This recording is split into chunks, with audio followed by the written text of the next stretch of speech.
Okay, YouTubers, we got a 2007 Yukon with the 5.3 and the typical oil sending problem that sets off the alarm inside your car.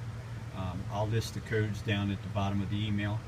We're going to show you a little bit easier way to do it. First thing we're going to do is remove the cover of the engine. And he has already bled the pressure off. You can either do it by pulling the fuse, or you can let it out by the Schrader valve on the other side. Okay, this is my buddy Eddie. He don't want to be on camera because he's too pretty. He don't want to break my lens. And now we're going to show you what needs to be disconnected and moved around. First thing we're going to do is move the line for the brake booster. Okay, he tucked it up underneath of there. Okay, and then he's going to remove the PCV valve. Oops, sorry about that, people. Sorry to blind you, but okay, he's got that up and out of the way. You could probably tuck it underneath the wiper if you had to, or underneath the firewall cowl. Tuck it underneath the firewall. Just push it right down there and slide it underneath. There you go. That's out of the way. And then, of course, the tool he's going to use is a normal fuel line disconnect tool. There's different kinds. He can use the kind that he has from Harbor Freight, the cheap ones that don't matter. He's going to, I want to get a little bit of a close-up on that. He's going to slide that in. Oops, sorry. He already disconnected it, so, you know, if you need to know how to disconnect it, send me a message and I'll give you directions on how to do that. It takes a special tool.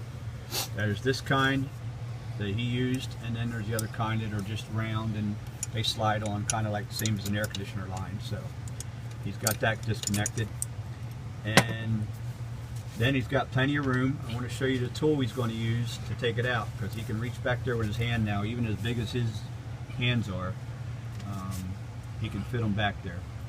All right, show us the tool that you used, and pull that apart. First he's going to zip tie.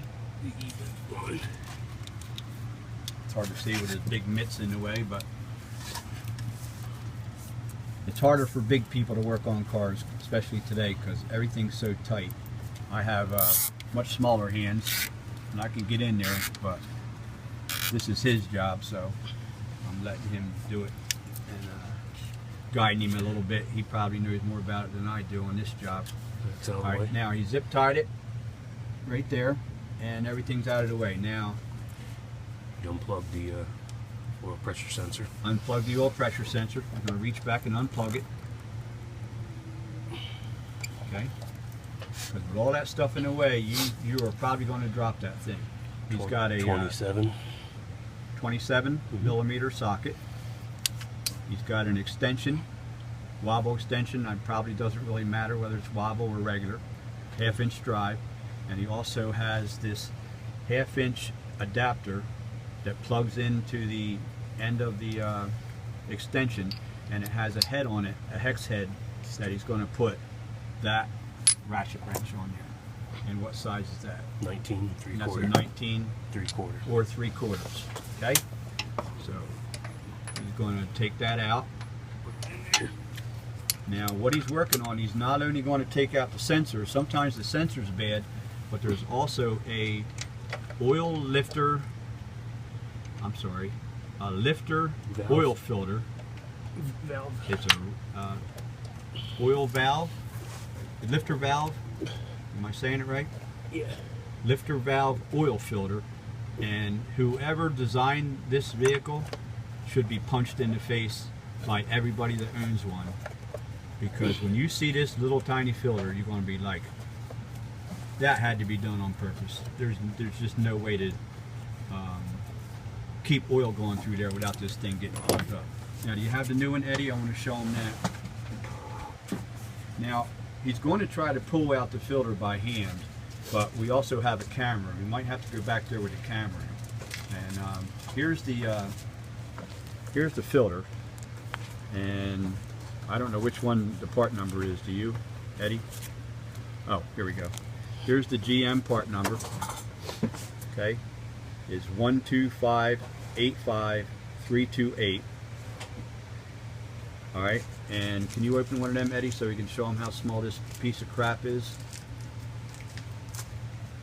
Like I said, these manufacturers anymore, they're making everything so difficult.